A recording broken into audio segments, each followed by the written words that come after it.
Hello everyone! A little while ago I made a video called The Man Box, which talked about the socialization of men in Western society and how that socialization can lead to domestic and sexual violence. And the video talked about the organization A Call to Men, which aims to end this violence. Because, while this issue understandably mostly concerns women, men also have a primary role in its solution. If you haven't already watched the video, it might be a good idea to go check it out really quick, because otherwise things in this video are going to seem pretty much completely out of context and kind of confusing. If you click on the link right here next to my face, this video should pause and you should be able to go watch that one real quick and then come back and continue watching this one. So beyond some of the ideas that A Call to Men does have on their website, I also have some ideas of how we can break out of the man box. And to be honest, it makes me a little uncomfortable. There's a specific category of sexism that most people, myself included, have actively been taught. It's called benevolent sexism.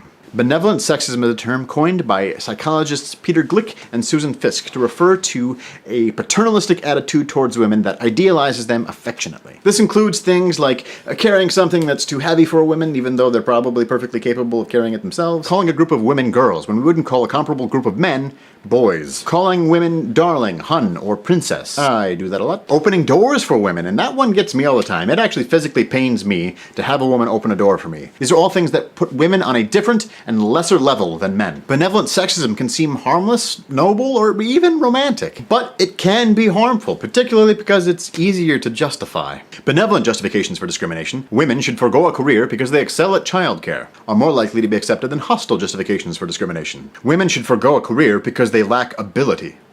In an article by Becker and Swim, one woman reported a man, complete stranger, coming up to her, albeit politely and very humbly, and asking her if she would fold his clothes for him. Because, you know, she would be better at it because she's a woman. And it isn't just men that can hold these beliefs. Men and women are equally prone to having benevolently sexist values. The idea that men should earn enough to support a woman or always pay for dates. I am not, however, advocating for men to just stop being polite. I'm saying that these are some of the beliefs that can contribute to this behavior or mindset. There is a place for chivalry, but it's important to think about whether or not something crosses the line, even just a little. I'm also not saying that a guy who holds doors open for women is somehow prone to domestic violence.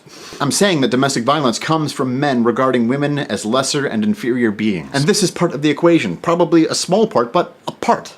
Women are the fairer sex, but they are not the weaker, less capable sex. I'd love for you to leave a comment about this. I'm very curious to hear your thoughts, whether you agree with me or not. Being a good little psychology minor, I have cited a couple of my resources in APA format in this video's description box, and I encourage you to check it out if this sort of thing interests you.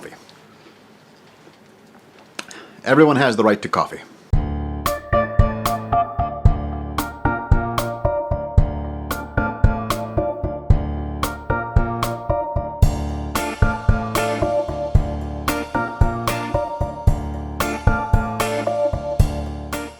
I'm not even sure if I agree with me.